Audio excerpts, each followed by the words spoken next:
सोचिए, 35 साल पुरानी हत्याओं की फाइलें एक बार फिर खुल रही हैं और इसी वक्त कश्मीर में कश्मीरी पंडितों को धमकी भरे लेटर भी मिले हैं।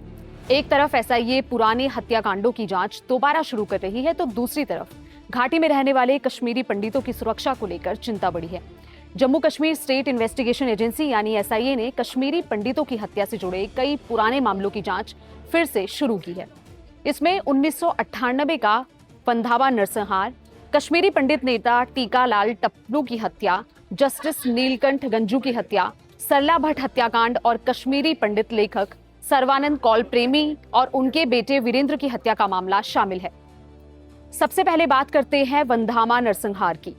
25 जनवरी 1998 की रात गांदरबल के वंधावा गांव में हथियारबंद आतंकियों ने कश्मीरी पंडित परिवारों को निशाना बनाया।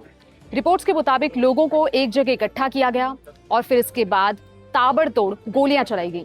इस हमले में 23 कश्मीरी पंडितों की हत्या हुई थी, जिसमें 9 महिलाएं और 4 बच्चे शामिल थे। अब इतने साल बाद एसआईए इस केस में दोबारा जांच कर रही है। इसके बाद बात आती है टीका लाल टप्लू और जस्टिस नीलकंठ गंजू की। 13 सितंबर 1979 को कश्मीरी पंडित नेता और वकील टीका लाल टप्लू की श्रीनगर में उनके घर पर गोली मारकर हत्या कर दी गई। वहीं 4 नवंबर 1979 को जम्मू कश्मीर हाईकोर्ट के पूर्व जज नीलकंठ गंजू की भी गोली मारकर हत्या कर दी गई। गंजू ने आतंकी मकबूल भट्ट को मौत की सजा सुनाई थी। इसके अलावा सरला भट्ट हत्याकांड और लेखक सर्वानंद कौल प्रेमी और उनके बेटे वीरेंद्र की हत्या के मामले की जांच भी दोबारा हो रही है। सरला भट्ट मामले में इसी साल जून में 737 पन्नों की चार्जशीट दाखिल की गई थी, जिसमें जेल में बंद जेकेएलएफ प्रमुख यासीन मलिक को मास्टरमाइंड बताया गया है। तो सवाल यह है कि इतने पुराने मामलों को अब दोबारा खंगाला क्यों जा रहा है। दरअसल जांच एजेंसी अब सिर्फ ये पता लगाने तक सीमित नहीं रहना चाहती कि गोली किसने चलाई थी। कोशिश ये भी पता लगाने की है कि इन हत्याओं के पीछे पूरा का पूरा नेटवर्क किसका था। आतंकियों को किसने मदद दी, किसने जानकारी दी, किसने पनाह दी और उस समय कौन कौन से ओवरग्राउंड वर्कर उनके संपर्क में थे। और इसी बीच अगस्त 2026 में सामने आए 2 धमकी भरे लेटर्स इस पूरी कहानी को और भी गंभीर बना देते हैं। पहला लेटर 7 अगस्त को सामने आया था। इसमें कथित तौर पर 6 कश्मीरी पंडितों के नाम और फोन नंबर दिए गए थे। इसके बाद प्रशासन ने घाटी में काम कर रहे कश्मीरी पंडित कर्मचारियों की सुरक्षा को लेकर कदम उठाए और उन्हें सतर्क रहने की सलाह दी। इसके बाद 23 अगस्त को 1 महीने के अंदर दूसरी बार धमकी भरा लेटर सामने आने की बात कही गई। रिपोर्ट्स के मुताबिक इस लेटर में भी कश्मीरी पंडितों के नाम, उनके मोबाइल नंबर और उनके रहने या फिर काम करने की जगह जैसी निजी जानकारियों का जिक्र था।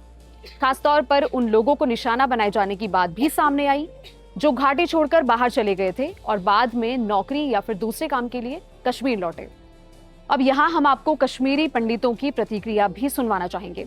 धमकी भरे इन लेटर्स के बाद घाटी में रहने वाले कश्मीरी पंडितों ने अपनी सुरक्षा और इन धमकी भरे लेटर्स को लेकर क्या कहा, इसे समझना भी जरूरी है।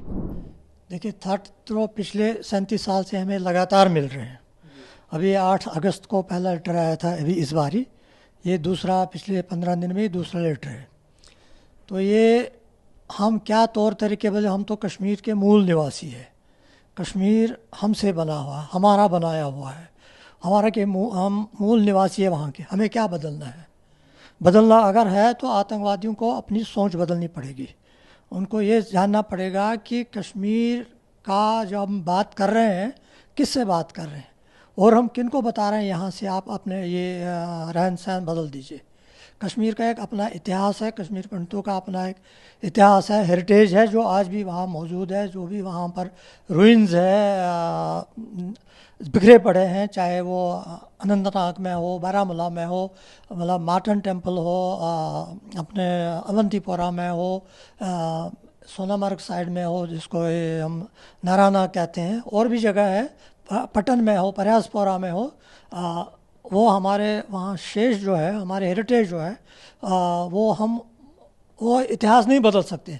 मैं अपना नाम बदल सकता हूँ लेकिन इतिहास में अपना नहीं बदल सकता हूँ। ये आतंकवादियों को समझना पड़ेगा। ये धमकियाँ वगैरह जो वो दे रहे हैं, पहले वो अपने जो उनकी सोच है वो दुरुस्त करें। हमें इतना ही कहना है।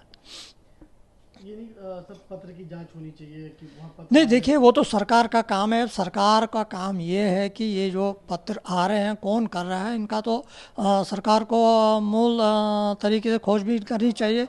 ये कहाँ से आ रहे, क्यों हो रहा है, इनको तो अपने जहाँ पर भी जिस बिल्ले में भी छुपे हुए हैं उनको वहाँ से निकाल के उखेड़ फेंकना चाहिए कश्मीर से। कश्मीर से बाहर भी जो है उनको पीछे से जो चाबी चला रहे हैं उनको भी मुंह तोड़ जवाब देना पड़ेगा। मानते सरकार का फेलियर है। देखिए, सरकार का फेलियर इस हद तक है कि ये अभी तक चल रहा है। पिछले 37 साल से लगातार ये चल रहा है। सरकार को बहुत कामयाबी मिली है, बहुत अच्छा काम सरकार ने पिछले किया है, लेकिन अब तक ये क्यों हो रहा है और कश्मीरी पंडित वापस अपने घर में मूल स्थान में क्यों वापस नहीं जा रहे हैं, ये सरकार का ज़रूर एक सरकार के काम पर बड़ा प्रश्न चिन्ह है। थ्रेट पर तो किस तरह देखते हैं?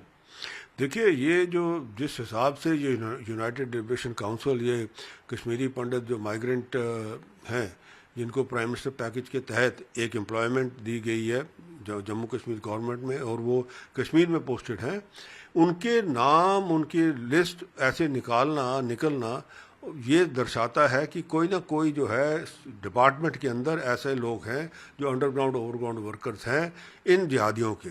और ये मैं बार बार कहता रहा हूँ, आपके माध्यम से भी कहता रहा हूँ और बाकी चैनल में भी कहता रहा हूँ, जब तक ये अंडरग्राउंड ओवरग्राउंड नेटवर्क जो है इसको जब तक हम नहीं ख़त्म करेंगे तब तक ये कार्रवाई चलती रहेगी। इन्वेस्टिगेशन होनी चाहिए पुलिस की इमीडिएटली कि ये कैसे, किसने, कहाँ फाइलें थी, किसने निकाली है, किसने ये दी है। और ये मैं यकीन है मेरे को, अगर ठीक तरह से इन्वेस्टिगेशन होगी तो ये जो है आदमी जो है जो इसमें इन्वॉल्व हैं वो पकड़े जाएंगे। ये जो कश्मीरी पंडितों का इस तरीके से जो लिस्ट है निकालना और फिर थ्रेट देना और ये एक माहौल फिर क्रिएट करने का जो एक इनका जो कोशिश है, ये दर्शाती है कि ये जो है लोग ये कश्मीर के घाटी के अंदर ये अमन चैन नहीं रहना चाहते। ये ISI के जो है उसके इशारों पे काम कर रहे हैं और इन्वेस्टिगेशन एजेंसी जो है हमारी सारी की सारी, उनको पूरा फुल जोर लगाना चाहिए इन लोगों को धर पकड़ने के लिए, इनको आइडेंटिफाई करने के बाद में, ताकि आगे की कार्रवाइयाँ ऐसी ना हो। अंडरग्राउंड ओवरग्राउंड वर्कर को जो है उसको आइडेंटिफाई करना है और उसके अंदर हमें कश्मीरी जो हमारे अवाम है उसकी भी बहुत ज़रूरत है, उनको भी आइडेंटिफाई करके बताना चाहिए पुलिस को कि कौन इस कार्रवाई में है शामिल। तो जितनी देर तक ये नहीं होगा ये ऐसी कार्रवाइयाँ चलती रहेंगी, आपकी इन्फॉर्मेशन जो है वो लीक होती रहेगी। तो इसलिए आप फिर जब तक आप इनको धरपकड़ नहीं करेंगे तब तक कुछ नहीं होगा। यानी इन लोगों की चिंता सिर्फ एक धमकी भरे कागज तक ही सीमित नहीं है। सवाल है उनकी निजी जानकारी के सार्वजनिक होने और सुरक्षा को लेकर भी। खासतौर पर उन कश्मीरी पंडित कर्मचारियों को लेकर चिंता बड़ी है जो सरकारी जॉब पैकेज के तहत घाटी में वापस जाकर फिर से काम कर रहे हैं। अब सवाल यह है कि इन धमकी भरे लेटर्स के पीछे कौन है। सुरक्षा एजेंसियों को शक है कि ये लेटर ULC यानी यूनाइटेड लिबरेशन काउंसिल नाम के संगठन की तरफ से जारी किए गए हो सकते हैं। रिपोर्ट्स में इसे लश्कर-ए-तैयबा से जुड़े संगठन के तौर पर भी बताया गया है। हालांकि इन लेटर्स के पीछे असल में कौन है, इसकी आधिकारिक पुष्टि की जांच होने के बाद ही हो पाएगी। अब पूरी कहानी को एक साथ जोड़कर देखिए। एक तरफ 1979 से 1998 तक के पुराने हत्याकांडों की जांच फिर से हुई है और दूसरी तरफ साल 2026 में कश्मीरी पंडितों को धमकी देने वाले लेटर्स भी सामने आ रहे हैं। इन दोनों ही घटनाओं के बीच सीधा कनेक्शन है या फिर नहीं, अभी ये बात साफ नहीं है। लेकिन SIA की जांच का फोकस एकदम साफ है।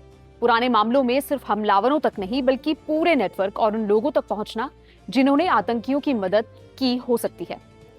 और ये कहानी इसलिए भी अहम है क्योंकि कश्मीरी पंडितों का विस्थापन सिर्फ एक तारीख या फिर एक घटना का नाम नहीं है। 1980 के दशक के आखिर और 1990 के दशक में आतंकवाद, हत्याओं और धमकियों के बीच बड़ी संख्या में कश्मीरी पंडितों ने घाटी छोड़ दी थी। अब कुछ लोग सरकारी नौकरियों और दूसरी वजह से घाटी में काम कर रहे हैं। ऐसे में नए धमकी भरे लेटर्स सुरक्षा को लेकर पुराने डर को एक बार फिर से सामने ला रहे हैं। तो फिलहाल तस्वीर ये है कि 35 साल पुराने केस फिर से खोले जा रहे हैं। घाटी में नए धमकी भरे लेटर सामने आ रहे हैं और सुरक्षा एजेंसियां दोनों मामलों को बहुत गंभीरता से ले रही हैं। इन पूरे मामलों की जांच हो रही है, लेकिन अभी ये कहना जल्दबाजी होगी कि पुराने हत्याकांडों और इन नए लेटर्स के बीच कोई सीधा कनेक्शन है। जांच आगे बढ़ेगी, छापेमारी होगी और पुराने रिकॉर्ड्स भी खंगाले जाएंगे, तभी पूरी तस्वीर सामने आएगी। फिलहाल सबसे बड़ा सवाल यही है कि क्या दशकों पुराने उन मामलों में अब कोई ऐसा सुराग मिलेगा जो जांच को उन चेहरों तक पहुंचा सके जो इतने साल बाद भी कानून की पकड़ से बाहर हैं।